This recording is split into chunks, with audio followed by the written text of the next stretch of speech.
The broadcast is now starting. All attendees are in listen-only mode. Greetings, my name is Mike Willett with the National Native Network, a program of the Intertribal Council of Michigan. Welcome to the NNN webinar series on cancer risk reduction in Indian Country. This webinar is titled Overview and Outcomes of the Healthy Dine Nation Act on Navajo Nation. This technical assistance webinar is being hosted by the National Native Network with Indian Health Service, Health Promotion, and Disease Prevention, which offers technical assistance and resources for commercial tobacco and cancer prevention and control throughout Indian Country and the Indian Health Service Clinical Support Center. Our presenters today are Gloria Ann Begay, core member for the Diné Community Advocacy Alliance.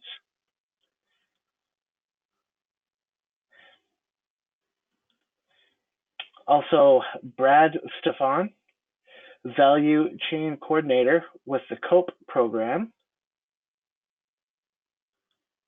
And Janine Hood, she has a Bachelor of Science in Health Education, Store Outreach Coordinator with the COPE program.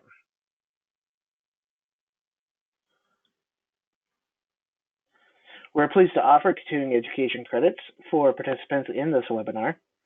No commercial interest support was used to fund this activity. This activity is designated 1 contact hour for nurses and physicians. To obtain a certificate of continuing education, you must be registered for the course, participate in the webinar in its entirety, and submit a completed post-webinar survey. Survey links will be issued out within 1 hour after the close of today's webinar.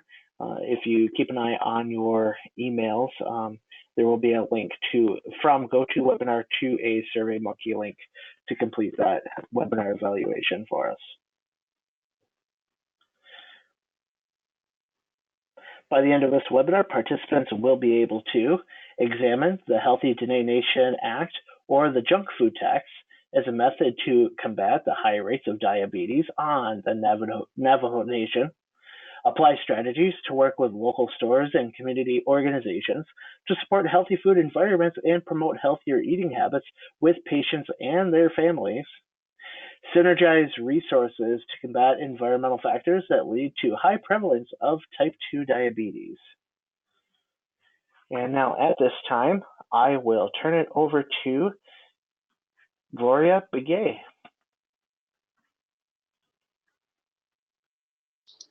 Hello, my name is Gloria Ann Begay, and I'm an elected core member with the Diné Community Advocacy Alliance.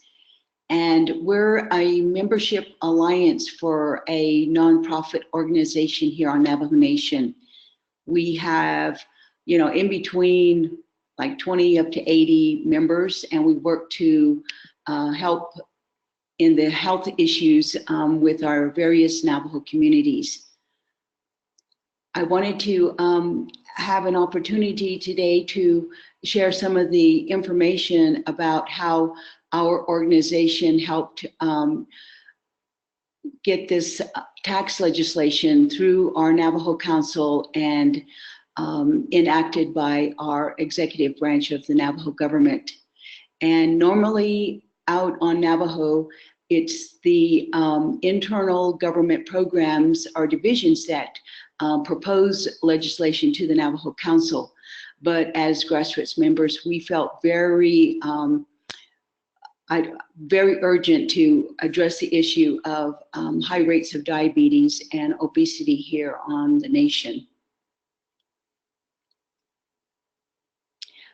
We had done a lot of research as advocates, and we also worked with many IHS Navajo area nutritionists and health promotion, disease prevention staff throughout Navajo Nation.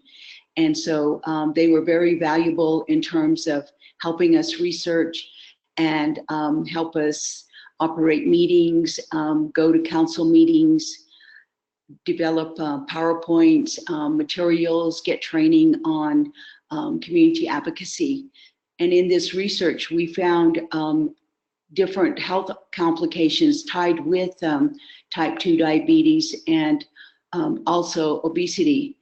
And you see this little iceberg chart. While the top part is the iceberg with 25,000 Navajos that have type 2 diabetes. And this was a few years ago, and I understand that it has increased a little bit. And yet there are 75,000 that are pre-diabetic.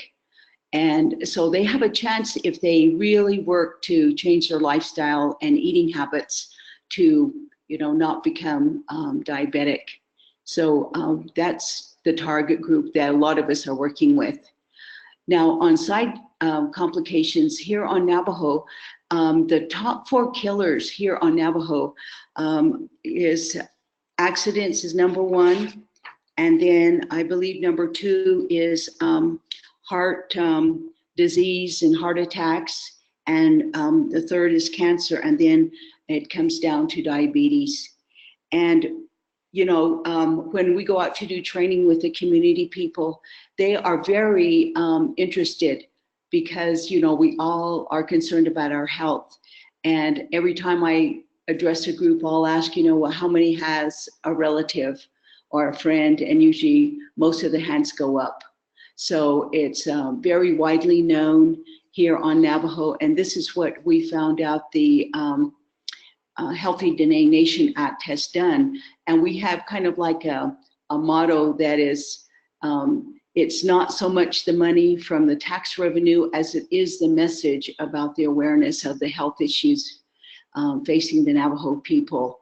So we're very concerned about that. And we've been very much involved with partner organizations here on Navajo that are helping to collaborate and work together to address these issues. And as you can see, all these side complications really hinder Navajos that are affected by diabetes with side issues. And just a quick story, for instance, like with dialysis centers here on Navajo, I had a story from a Navajo woman up from Navajo, New Mexico, and she had to find gas money to go to Gallup 50 miles away, one way, to go get her dialysis treatment. And she was always asking relatives for rides, and that kind of funds was not available for many of these patients with dialysis treatment needs. So there's side complications not only with the health issue, but also resources and even information about how can we help ourselves stay healthy or prevent ourselves from being sick.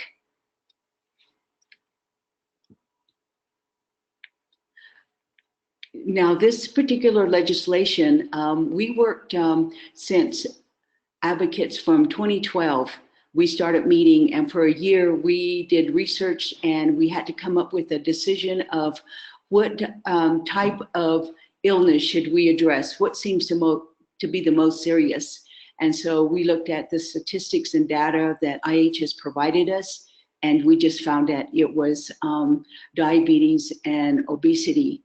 And so we decided to tackle that as the problem.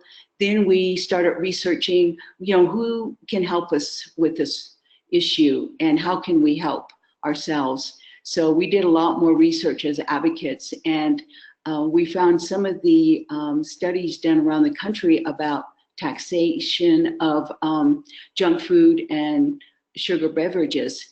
So we decided, well, let's try that. And we did find a really good, strong council delegate who sponsored the bill for us. And he set up meetings with us to meet with the council. The full council, we met with them 6 times during 2 years, and also 20 standing committees of the council. And those are people like the budget and finance people, law and order, natural resources, and health and education. And in fact, those are the 4 standing committees of the council. And because taxation and the health issues, is so prevalent in our culture in all different aspects, we had to meet with the 4 standing committees of the council. And then to get support to present our bill to the council, we visited 47 community chapters and got support resolutions. And then we went to 5 agency council meetings who represent all the elected chapter presidents, vice presidents, grazing committee, farm boards, and so on. So we got a lot of those support resolutions, and we were able to take those with our legislation into the council and present it. And sometimes they'll say to us, oh, you have 15 minutes. And then one time we sat there like 6 hours.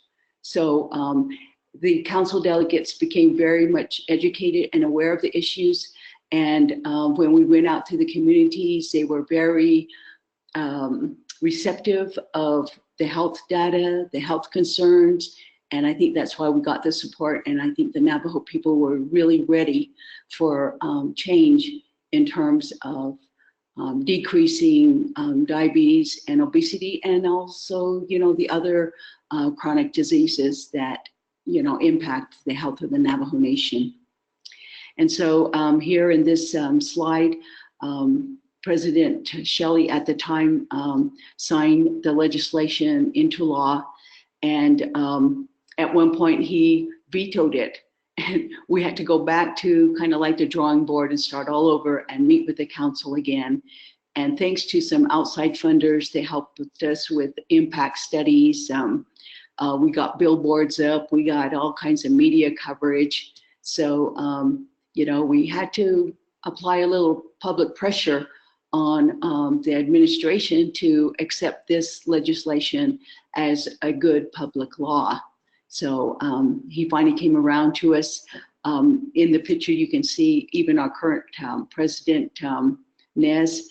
He's been always a supporter of this particular legislation through the past 6 and 7 years. To give you a little bit of background on some of the legislation, it did pass the council in 2014. And by 2015, we were able to go and work with community development and the tax office, various tribal programs to build what they call the financial management system, where we could disperse the tax revenues to the communities in some fashion. And of course, our hope was to combat the issues of diabetes and obesity. And as you can see, our Navajo Nation is a huge land base, and they're saying that 98% of our country has the problem with obesity and diabetes, and that's reflective of the term the food desert that is labeled by the USDA. So it just shows a lot of issues with food insecurity, and also the problem of no access to affordable and quality food here on Navajo Nation. And that is also known for a lot of what we call, some of us grassroots advocate, we're still eating prison food from the time of Fort Sumner, when we were imprisoned before we signed our treaty. And when the federal government started bringing in the federal types of food of flour and lard and all that, we didn't know how to use it. And we finally learned how to use it. And this is still prevalent, and it was even increased when the boarding school system was instituted. There was some more imported foreign food with our Navajo students. So anyway, making the long story short, we worked with many of our communities, and they voiced to us when we presented resolutions what they wanted for their communities in terms of health and wellness. And many wanted facilities, or they wanted just, you know, a little bit of resource, education, and so on. So they know what they want. And so we were very amenable to try to help them with the support that they could get from the tax revenues from the junk food tax. And right now, the Navajo Nation has gathered a little more than $4 million in tax revenue, and those have gone out to our 110 community chapters. And on average, these communities are obtaining like $13,000 a piece to do health and wellness projects. And so we had the intent to improve health by creating an environment that supports, health and wellness. And so this is where our partner here with the COPE organization really has done a lot of resource building in that area. And so the big solution, of course, is that we offered the Healthy Dine Nation Act, and it was to encourage, the healthy eating by waiving the 6% tax on fruits, vegetables, and water. So that way we were encouraging healthy foods. And then, of course, the other part of the legislation is to apply a 2% tax on junk food and sweetened beverages. And in that way, we were hoping to discourage its purchase and also consumption, and also just the awareness that, these kinds of foods are not healthy for us. And then all the tax revenues were earmarked. They're separately tracked for projects for the communities to develop their own health and wellness projects out in the chapter communities. And then so I know many people are asking always the question, well, how is the revenues used? And so what happens if, for instance, we go to the store and we buy a soda pop for $1? Well, the regular food tax is at 6% right now. And so when you go in and buy your dollar pop, you're going to get 2 cents on that dollar for the junk food tax. And then also the 6% for the regular general tax money from the store. And then those that are buying the fruits, vegetables, and water, there is 0 tax on those quality foods. Then that money is collected. It goes to our Navajo tax office. They collect the money and get it approved by the tax commission, and then it's turned over to the Navajo Division of Community Development. And these folks manage the funds through legislation. Again, we had to work with them and establish the funds management plan. So there's a distribution formula, which is called 50-50. So 50% of the tax revenues are for all the 100% population.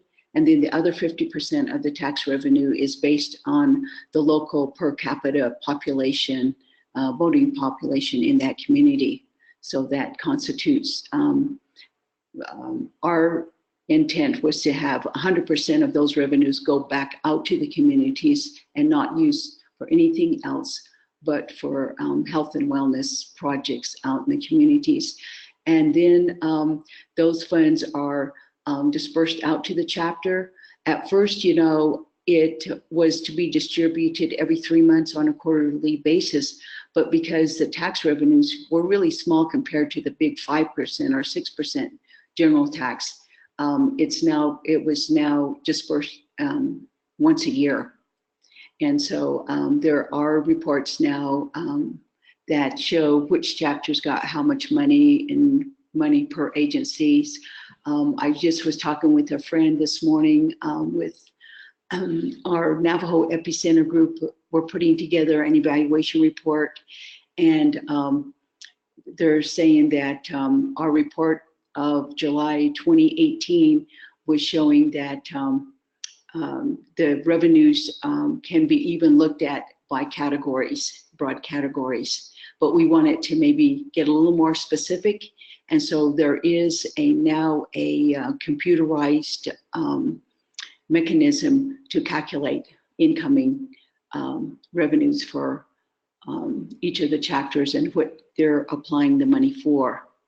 So then after the chapter gets the money, then the community people can organize themselves. And this was our original intent, that the community people decide what kinds of projects they want, so that that becomes their community owned and designed local project, and that it would be more sustainable because they own it, they created it. And so, you know, we have to remind chapter officials that it's not chapter money, it's the community's money, and the community people need to decide how those tax revenues are to be spent for health and wellness. And when we define health and wellness, we're not only looking at people's health, but also the environment. And so it could even go into waste management, water quality, and of course, education in the health side of understanding, you know, which foods are nutritious, what can we do in terms of exercising, and so on like that. And in this one report, it also is stating that the survey showed that 85% of 22 chapters that were surveyed approve and agree with the tax program. 16%, however, disapproved of the tax program. So we'll see as we go along here and look at more data and surveys to see if more people are becoming aware of the impact of these wellness projects. And the report also showed that a lot of the funds are going for health and wellness kinds of projects. It's going for fitness and wellness equipment, and then also health education. So that's how those funds are being used.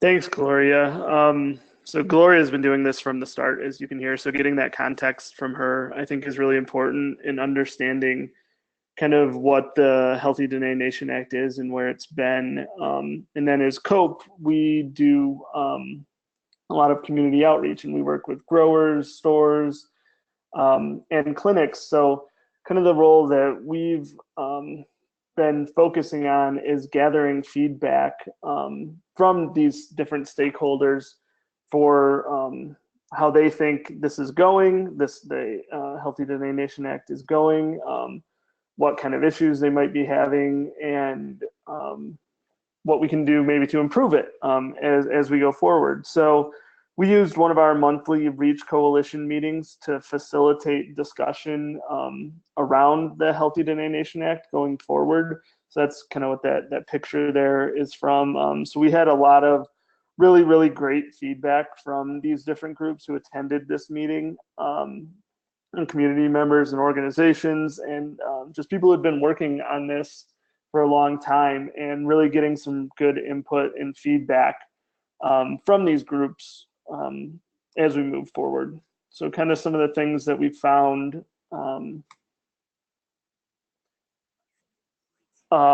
is just we were able to address food policy, and the overwhelming majority, I can't even remember anyone at this meeting who was opposed just to the tax. People were more just confused about what it was and how to use some of the stuff and what it's doing.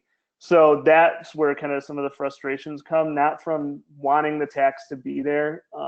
That's pretty much agreed upon, but just kind of some frustrations of how it's working.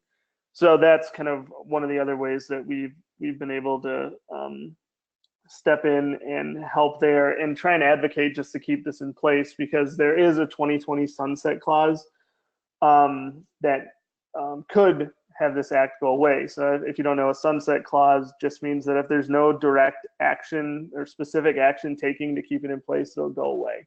So we don't think that'll happen. The current administration is in favor of it, and we can present data data and feedback from the community that people want this and it's important to have. but it is just something that we need to be aware of. There is just some confusion around the law, both on the consumer side and the store side. Just of on the consumer side, it's still kind of, all right, what is taxed and what isn't, because there's a little bit of confusing language in there. So we've kind of found maybe we need to change or advocate to change that. And then even on the store side, there's some confusion too on how to properly collect this tax money.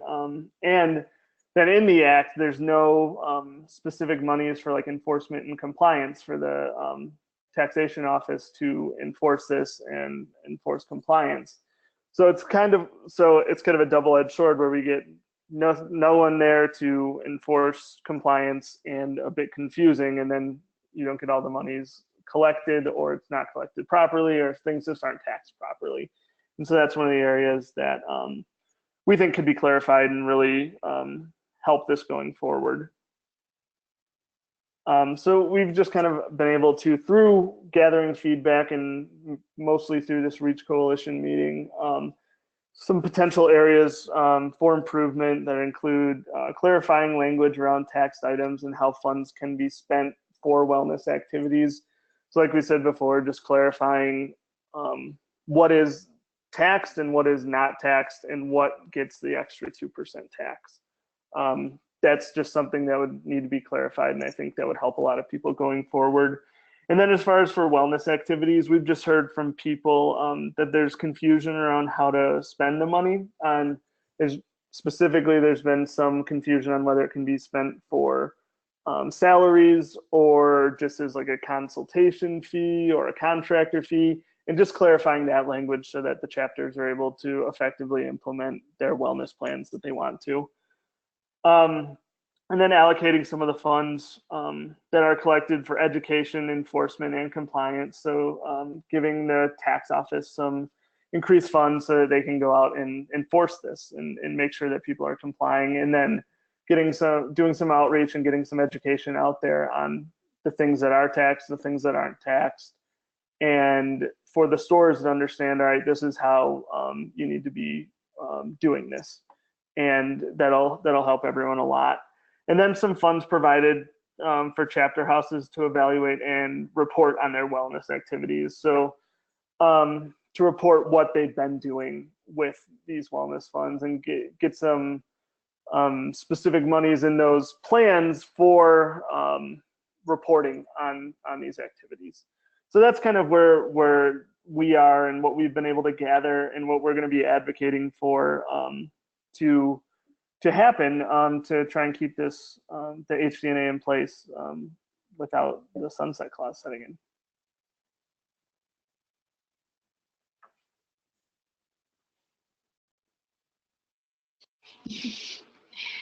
Hi everyone, I'm Janine Hood. I'm the store outreach coordinator. I work with a lot of stores across Navajo Nation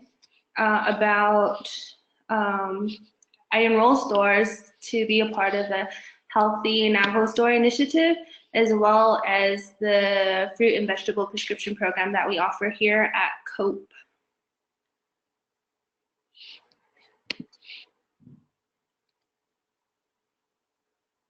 So what is the Healthy Navajo Store Initiative? It initially began in 2016, and we just provide ongoing support and incorporate more healthy foods, and including traditional food items and beverages in stores. So we also have a monitoring and evaluating team that goes around collecting a lot of store surveys. So on Navajo Nation, there is approximately 88 stores, and they collect these surveys and they usually relay the messages to me, telling me which store they think would be a good candidate to enroll into becoming a Healthy Navajo store. And right now there are 31 stores out of these 88 stores that are participating in the Healthy Navajo Store Initiative. And of course, our aim is to increase the amount of fruits and vegetables along with traditional Diné foods in these small stores across Navajo Nation. And if we look back into history, there's only 14 stores on Navajo Nation. 14 grocery stores on Navajo Nation. And it takes about usually 2 hours from a person living in one area just to travel to the store. So that is one obstacle that we face, that some of these families face, and I'm trying to eliminate that obstacle by bringing these stores closer to where the communities are. So I also help with the partnerships with community members, identify stocking, marketing changes, and also collaborating with these community partners. When I do these onboardings of the store, I educate the store to ensure that they understand that to understand the Healthy Dine Nation Act. And also help with signs for the public to be more aware of what's untaxed in these stores.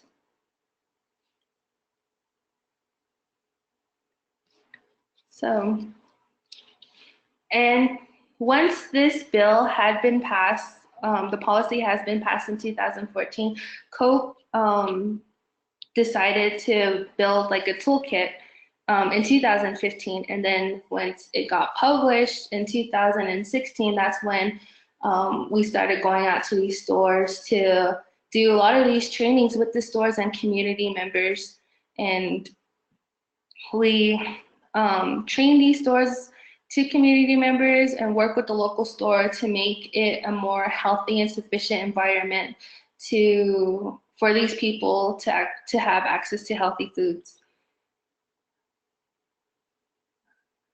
And in these trainings, community members and stores, if they want to participate, get tips on produce handling, marketing, different ways we can collaborate with the communities, like doing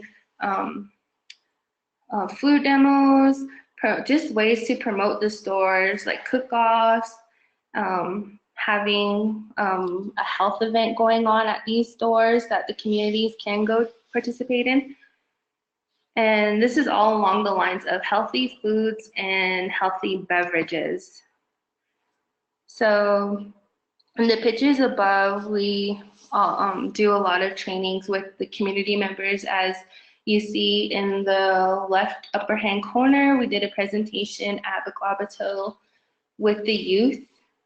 And then we do food demos. We have our food booths set up outside the stores, like at the bottom lower right hand corner, we had a food demo going on with all the healthy foods that are in the Tisnas Plus Trading Post area.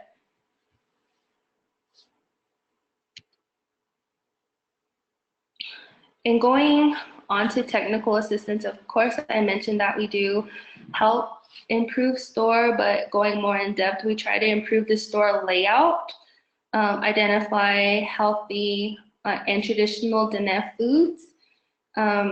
Again, produce handling tips to help extend the shelf life of the produce in their store, and try to build the relationships between the store and community members. So being that there's 31 stores on Navajo Nation, we try to travel out as much as we can to these stores to keep the store like the main focus, to also improve their store and to just let the community know that their store actually offers healthy foods to them, instead of them traveling like so many miles. And our promotional resources, we offer free produce displays, free food and water demonstration, marketing, posters, shelf talkers, recipe cards, and we also will develop specific materials for local produce. And whatever the store may want for displaying for their shelf talkers, we'll create for them.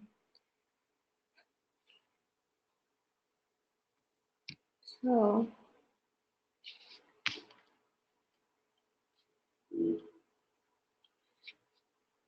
So another thing that I do, I had mentioned earlier, is that I do support the fruit and vegetable prescription program.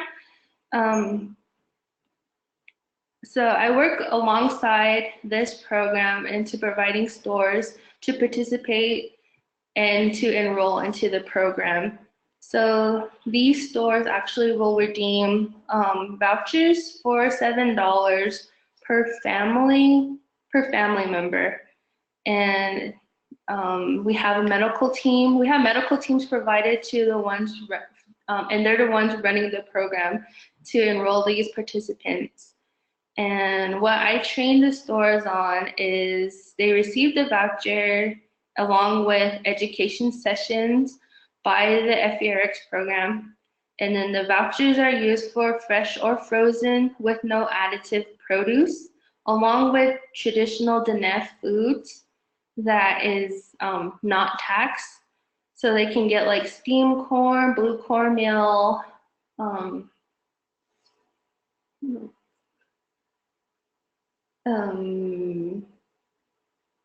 like dried corn, dried beans, and they can use these vouchers to redeem these types of foods. And again, vouchers amount vary. It usually equals $1 per day for a family of 5. So they'll end up getting about $35 a week. And right now there's about, I would say, 18 sites that are enrolling just family members across Navajo Nation. And this program is not a need-based type program. So whatever family they feel should enter into this program, they'll enroll them. And when I teach the stores, I just tell them that they can redeem the vouchers just as long as it's fresh or frozen produce with no additives, fresh herbs, again, traditional foods, and yeah, we have a pretty strict guideline on what is accepted and non-accepted. It is similar to SNAP and WIC, but is not affiliated with them.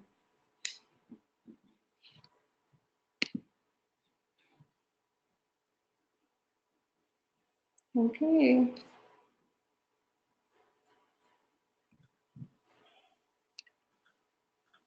Alrighty, well, thank you very much, everybody, for presenting. We do have a few questions that have come up in our question box.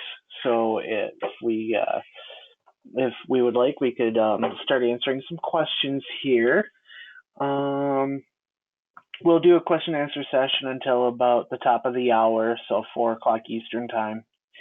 And we'll continue to do that until all the questions are exhausted, or until 4 o'clock. The first person asks, is it possible to get copies of these slides? And you know what? If you check down in your handouts area of your GoToWebinar control panel, you should actually see one handout there that has a handout of a PDF file of all of the slides of today's presentation. So you're more than welcome to do that. And then we're also going to be uploading a video archive of today's webinar onto our YouTube channel. And you will be able to access that by going to our website, keepitsacred.org. You can click on the resources tab on the menu on the left side of the screen, and then click on webinar archives, and everything's going to be right there for you. So the slide deck, the archive video, everything will be right there. So keepitsacred.org is where you can go to find a video archive of today's presentation. This person says, what is considered junk food, and was that term defined?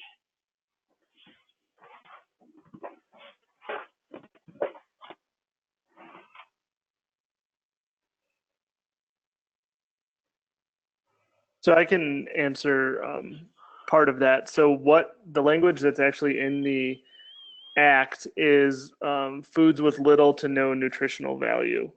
which actually is one of the sources of confusion with this, just because it's a little bit broad.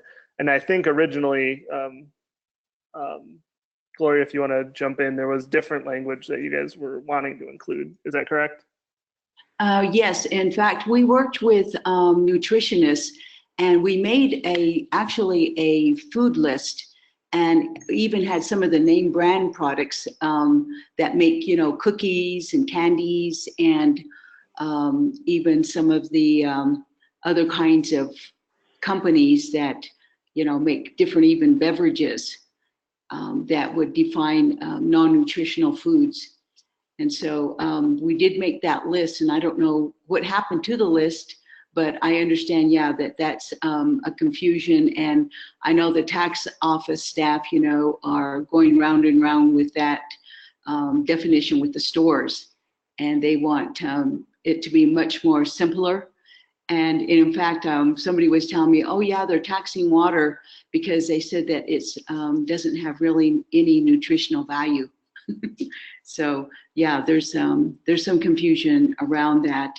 But for us, it was looking at the content of sugar, salts, and fats in these foods that would determine if it was non-nutritional. Okay, this person says, fruits, vegetable, water is zero tax. Does this include canned fruits and vegetables? I believe so. It can include frozen fruits and vegetables and canned vegetables and fruits. When I do the trainings with the store, this is Janine talking, our guideline is that we can't, for the fruit and vegetable prescriptions, they are not allowed to purchase any canned foods as long as it's fresh, frozen, with no additives. This person says, does the junk food tax just apply to consumers, or is there a portion that applies to sellers, distributors, or other parts of the supply chain? It only applies to the consumers. And I know that was a question, why don't you tax the distributors or, those people up the chain? And what our intention was making an awareness directly to the consumer about making better choices of particular kinds of foods that they were purchasing and consuming. This person says, Ms. Begay mentioned a partnership with a Coke, C-O-K-E, organization. Could she expand on that? Was that Coke or Cope, C-O-P-E? That was Cope. And this is where the store and the fruits and vegetable prescription program is being administered out of. And Cope stands for Community Outreach and Patient Empowerment. And it's a nonprofit organization, reservation-wide here on Navajo. And then they followed up and said, please disregard the last question. Okay, so this person says, how is the fruit and vegetable prescription program funded? There are several funders. It's one of the main funders is the REACH grant. It stands for Racial Ethnic Approaches to Community Health. It's a multi-million-dollar grant that supplies the money for the vouchers, along with the Wholesome Wave grant. And I'm not sure where that's based out of, but those are our two main funders for this program. And I'm just thinking about it now, that there's another funder, but it's based out of Arizona, specifically called the Arizona First Things First grant. And these are for families based out in Arizona, and I work with a lot of stores that are in the Arizona location on Navajo Nation. This person asks, what is a shelf talker?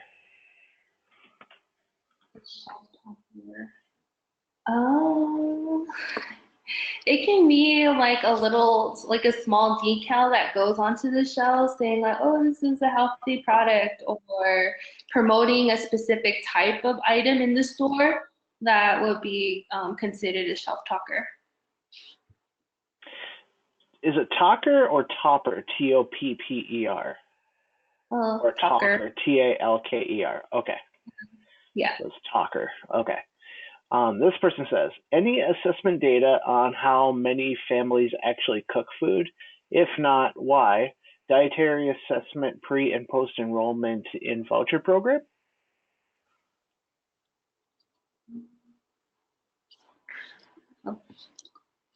We don't have the data on how many families actually cook in the home, but we do have data, some data on the families that are actually enrolled in the program.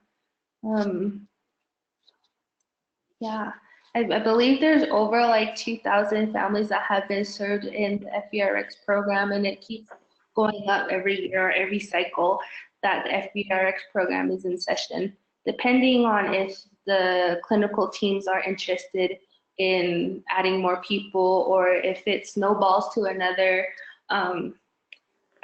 facility or another clinical team out somewhere else, then that's when they'll like enroll more people.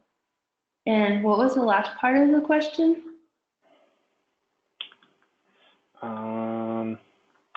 Dietary, all they wrote was dietary assessment pre and post evaluation in voucher program. So I guess they're wondering if that's a part of the voucher program. Okay, so when families are getting entered into the FERX program, they do a pre-test, and once they exit, to do a post-test, and that's like the only data that we have collected so far. Awesome.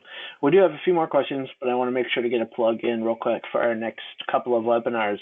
We're going to be doing 2 webinars coming up on Wednesday, September 25th. One at 12 p.m. titled Running Medicine, a Mind, Body, and Spirit Approach to Wellness. If you go to keepitsacred.org right now, click on the events tab. You should be able to register through there. Otherwise, the registration link is on the screen. And then we do have a second webinar coming up on the same day. I'm going to be a busy fella that day. Wednesday, September 25th at 3 p.m. Eastern. Promoting health through culture and partnership. So again, we're going to be having 2 webinars coming up, and you can register and find all the details for it at keepitsacred.org. And go ahead and feel free to register for them, and we'll be looking forward to seeing everybody there. Okay, our next question here says, regarding the fruits and vegetable prescriptions, do you have a toolkit and or trainings regarding startup? Yes, we do, and those go to the stores and the employees that will be receiving these vouchers.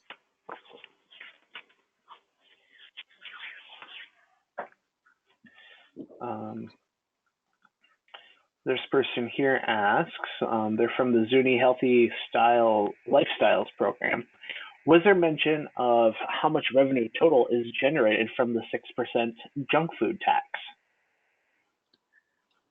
At this point, I believe it's a little more than $4 million.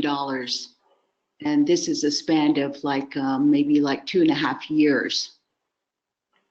And then, like I said, an average of 13,000 has gone out to 110 communities so far. And just to clarify, the 6% is the normal Navajo Nation sales tax, and then there's an additional 2% tax for the junk food. So just to clarify that.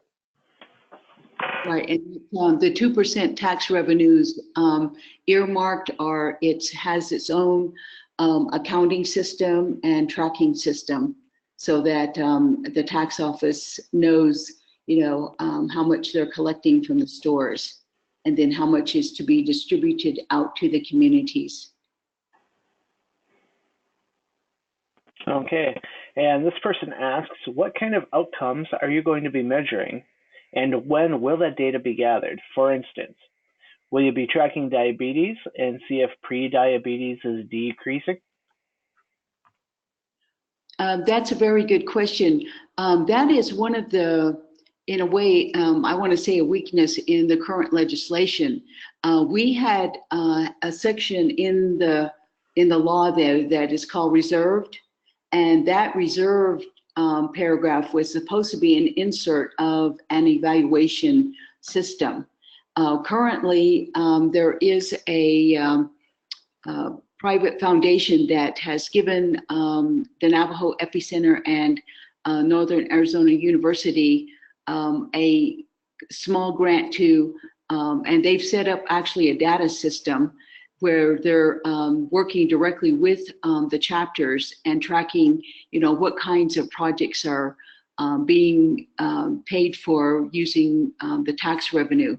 However, there is no direct kind of like a pre and post numbers of, those people that are diabetic, and then if now that, maybe there's a decline in that, health issue. And so, we have to work on that, because that was kind of like one of the original intents of the legislation, was to work on that. But at this point in time, we're just happy that people are becoming aware of those health issues and trying to address them with those wellness projects. But I want to also clarify too that in the chapter government system, they have their own fiscal management form and their own their program form. And in the program form, those two documents are going to be used by the community once they identify, let's say they want a walking trail. They just decide, we want a walking trail, here's our resolution to the council, to the chapter, and the chapter brings it up on a meeting, the people vote on it, and then then that little community group uses the chapter's fiscal form and program form, and the program form does have an evaluation, included in that form process. This next person asks, also I do want to add that we're getting towards the top of the hour here, and there's still several questions left, so we're going to get to as many as we can before 4 o'clock here, so just to respect everybody's time. Can you explain what you mean by Diné food? Okay. Diné food is like our ancestral foods that we had way before the conquistadors came about.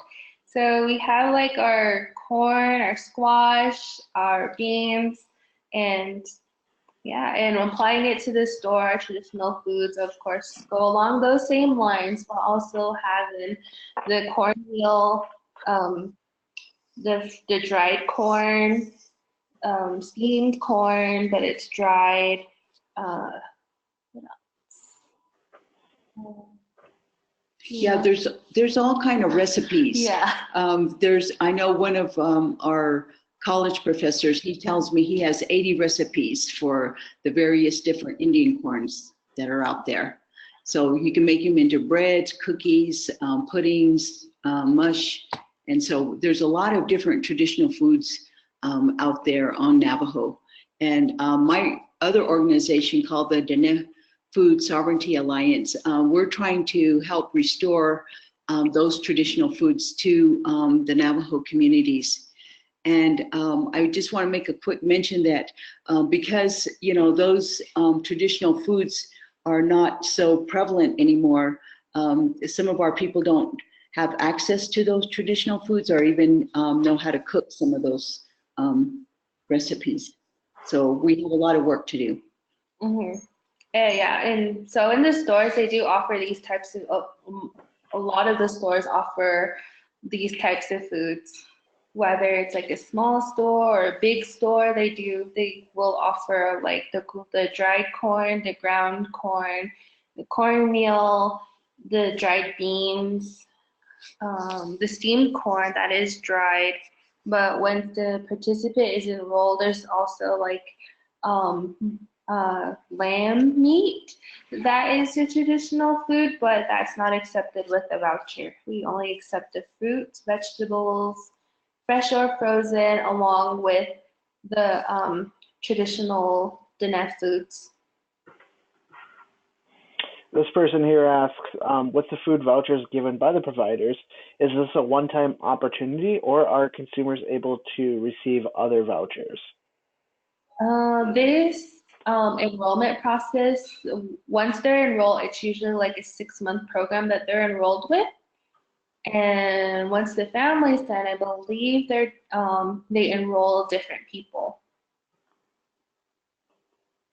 This person asks if you could revisit the name of the grants that were used again. I think that the first one that you mentioned was REACH, and then if you could repeat what the second one is. The second one is Wholesome Wave from Connecticut. Thank you. And then the third one was the Arizona First Things First grant. This person asks, are any of the taxes collected used on healthy foods education? I understand that, yes, a lot of education information is being shared out there on nutrition, even cooking. A lot of community members, said, God, we just go to the fast food places and do warm-ups now. We don't even know how to cook anymore. And this person says, how long have the fruit and vegetable prescriptions been around? When did it start? I believe that started back in 2016, 2017, around that time. This person says, can we invite you to set up a Teak and Red Mesa stores? TEEC and Red Mesa stores. Yeah. Can we invite you to set up at those stores? If they can invite me, sure. I just did a setup like in the beginning of the month at Tees. This person asks, is food from fast food places like Burger King, pizza, etc., taxed? Yes, they are. And it's also, even snack bars like at the hotels on the reservation, any retail purchasing of food is taxable if they're considered quote unquote junk food. It also includes the restaurants. And this person asks, they say, I'd like to know how much money is generated from Shiprock City Market. How can this data be obtained?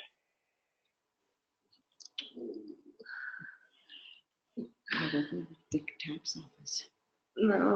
I believe the best way to go is through the tax office. That on Navajo Nation, yeah.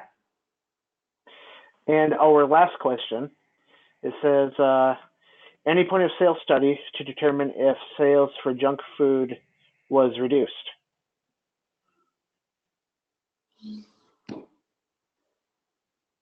I have been hearing some rumbles from some store owners that, people are not buying so much junk food. But again, we're trying to encourage them to get more fruits and vegetables in the store instead of junk food. Fantastic. All right, and with that, we're going to go ahead and wrap it up now. And we just want to remind everybody that we do have 2 webinars coming up on September 25th. One at 12 p.m. titled Running Medicine, a Mind, Body, and Spirit Approach to Wellness. And a second webinar at 3 p.m. Promoting Health Through Culture and Partnership. Also, there will be a post-webinar evaluation that will go out probably within an hour or so. And if you could go ahead and complete that, then we can go ahead and get everybody set up for our continuing education units. And our webinar will be archived at keepitsacred.org. Again, that's keepitsacred.org. Thank you very much, and I hope you have yourself a wonderful day. Bye.